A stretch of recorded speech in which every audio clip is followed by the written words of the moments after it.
You know what stopped me in my tracks a few years ago? I was driving through Lancaster County, Pennsylvania, and I passed an Amish homestead where a family of 8 was pulling food out of a garden plot no bigger than a quarter acre. Tomatoes stacked up on trellises, beans climbing every vertical surface, lettuce tucked in between rows of peppers, and I thought, that plot is smaller than my backyard. I've got twice the space, and I'm still running to the grocery store every week. That moment genuinely bothered me, because I've been gardening for over 3 decades, and I thought I knew what I was doing. But these families working without tractors, without gas-powered tillers, without any of the modern shortcuts most of us rely on, were pulling more food out of a quarter acre than I was getting from a half acre. Today I'm going to walk you through exactly how they do it.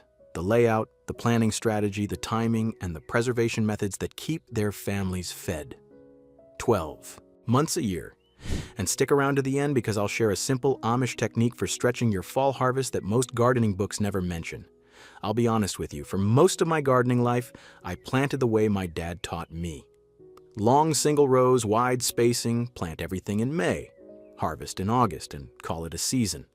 It worked fine, but when I started studying how Amish families in Lancaster County and Holmes County, Ohio approach their gardens, I realized I'd been leaving an enormous amount of food on the table, literally. What I'm about to share isn't about throwing out everything you already know. Your experience matters. But if you're anything like me, adding these methods to what you're already doing could change what your garden produces this year and every year after. Here's what makes the Amish approach different from the way most of us were taught. It comes down to a principle they don't really have a fancy name for. They just call it making do. The idea is simple. You use every inch, you waste nothing, and you work with the seasons instead of fighting them. When your family depends on what comes out of that soil, you can't afford bare ground. You can't afford a 2-month gap between your spring lettuce and your summer tomatoes. Every square foot has a job, and every week of the growing season is accounted for. Now, this isn't some abstract philosophy. This is how families have fed themselves for generations in communities where buying groceries from a store isn't the first option. It's the last resort. And here's what I find remarkable. The science actually supports everything they figured out through generations of hands-on observation. Block planting reduces soil compaction and increases microbial activity. Succession sowing keeps living roots in the soil almost year-round, which feeds the underground ecosystem. Vertical growing multiplies your yield per square foot by a factor of 2 or 3. These aren't folktales. They're horticultural principles that university extension programs are now teaching as best practices. The Amish just got there first because they had to. Let me show you exactly what this looks like in practice. The first thing the Amish do differently is how they lay out the garden itself. Most of us plant in long single rows with wide walkways in between. It's what we learned, and it makes sense if you're farming with a tractor. But when you're gardening by hand on a quarter acre, all those walkways are wasted space. In an Amish kitchen garden, you'll typically see beds that are about 4 feet wide. That's the magic number because you can reach the center from either side without stepping on the soil. Between the beds, pathways are kept to about 18 inches, just enough to walk through and kneel beside the bed.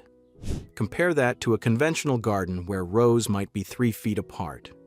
You're giving up almost half your growing space just to walkways. Here's how to set this up.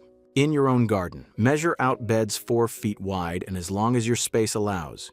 Keep your pathways at 18 inches. If you're working with a quarter acre, which is about 10,800 square feet, you can fit roughly 40 beds that are 4 feet wide by 20 feet long with pathways in between. That's over 3,200 square feet of actual growing surface. In a conventional single-row layout on the same quarter acre, you'd be lucky to get half that in productive planting space. One thing to keep in mind, if your soil is heavy clay, you'll want to build these beds up at least 6 to 8 inches with a mix of compost and topsoil. The Amish spend years building their soil, and that's where a lot of their success comes from. Your first year won't match a garden that's had 20 years of compost worked into it, but you'll still see a significant improvement over conventional row spacing. The second step is where you really start to see the difference. Instead of planting in single rows with wide gaps, the Amish plant in blocks. Think of it like a grid instead of a line. In a conventional garden, you might plant tomatoes in a single row with 36 inches between plants. That works, but it leaves a lot of bare soil exposed to the sun, which dries it out and invites weeds.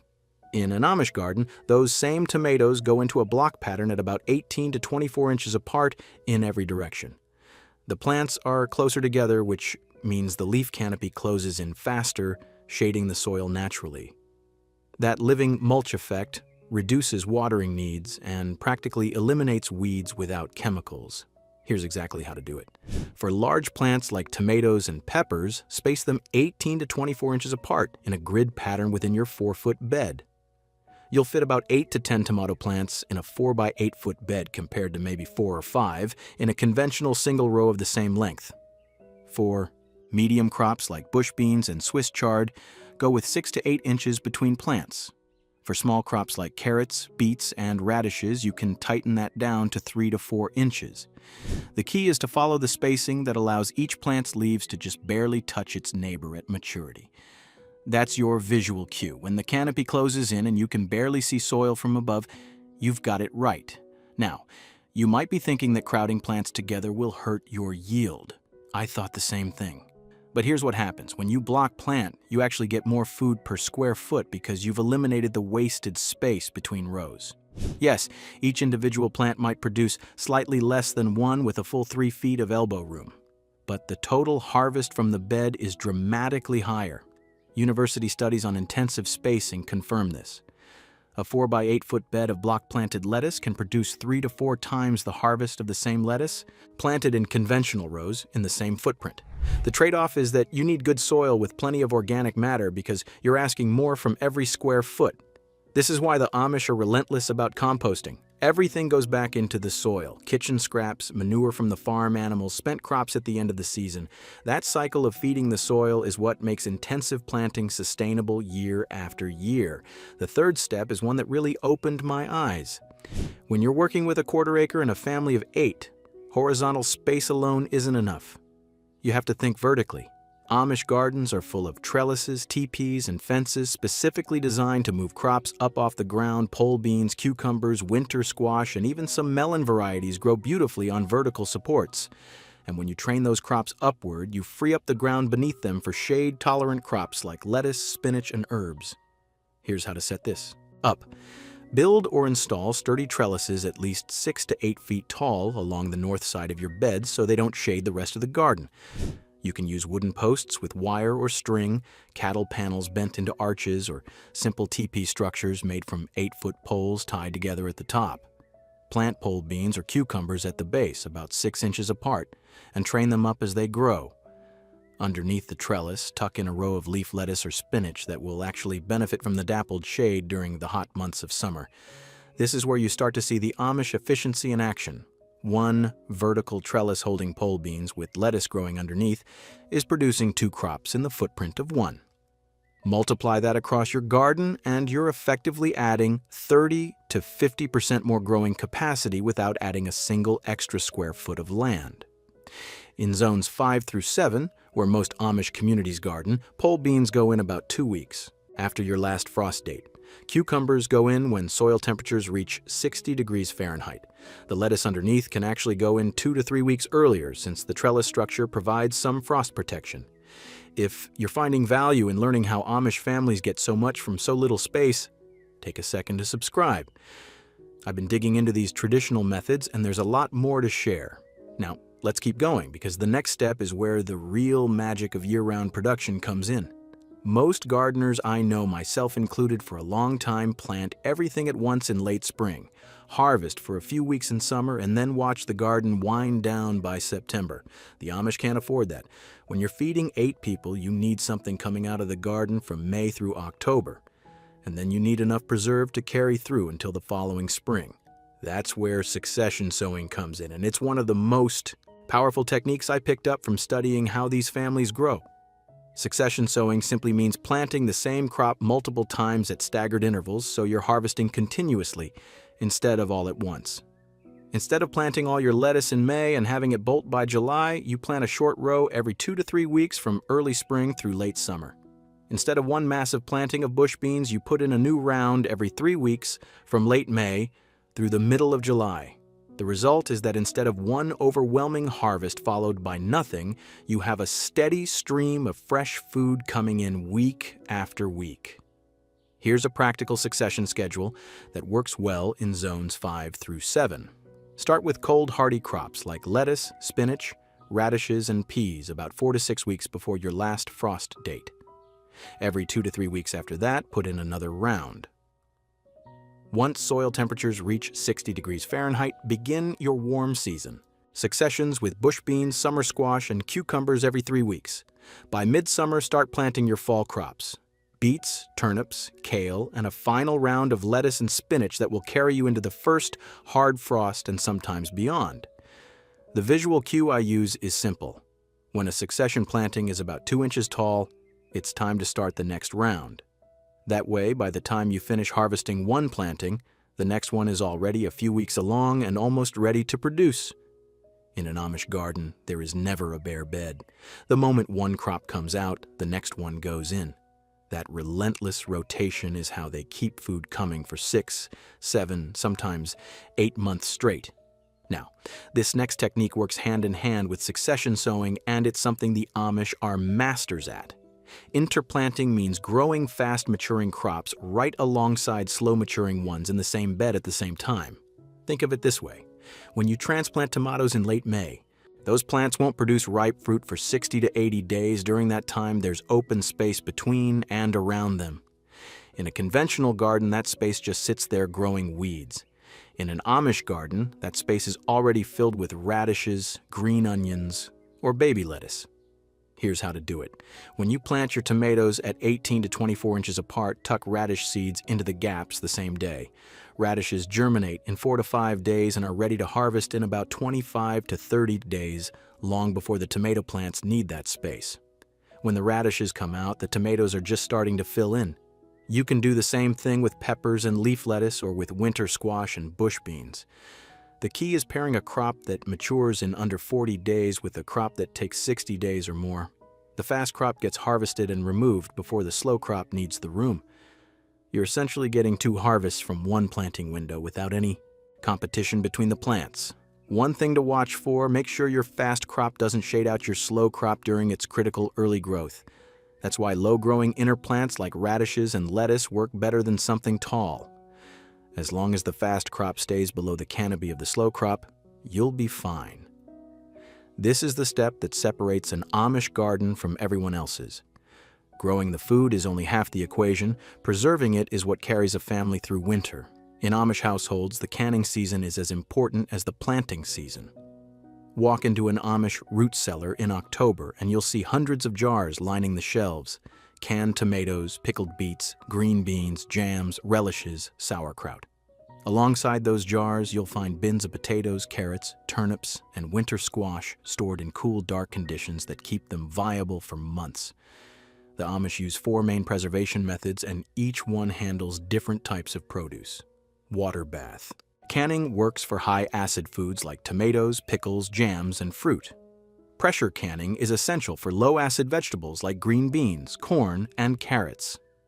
Dehydrating works beautifully for herbs, hot peppers, apple slices, and tomatoes. And fermentation, think sauerkraut and fermented pickles, preserves cabbage and cucumbers while adding beneficial probiotics. If you're new to preservation, start with water bath canning. It's the simplest and requires the least equipment, just a large stock pot, jars, lids, and a rack. A single prolific tomato plant can produce 10 to 15 pounds of fruit over a season. Can those tomatoes in August, and you'll have sauce, salsa, and stewed tomatoes well into February. Now, I want to be straight with you. Preservation takes time. During peak harvest in July and August, Amish families might spend several hours a day canning and processing. It's real work. But it's the work that turns a summer garden into a year-round food supply, and that's the entire point of growing this way. Let me share some patterns I've noticed in conventional gardening and how the Amish approach handles things differently. I did most of these myself for years, so there's no judgment here. The first pattern is planting in single rows with wide gaps. Most of us were taught this, and it works fine if you have unlimited space.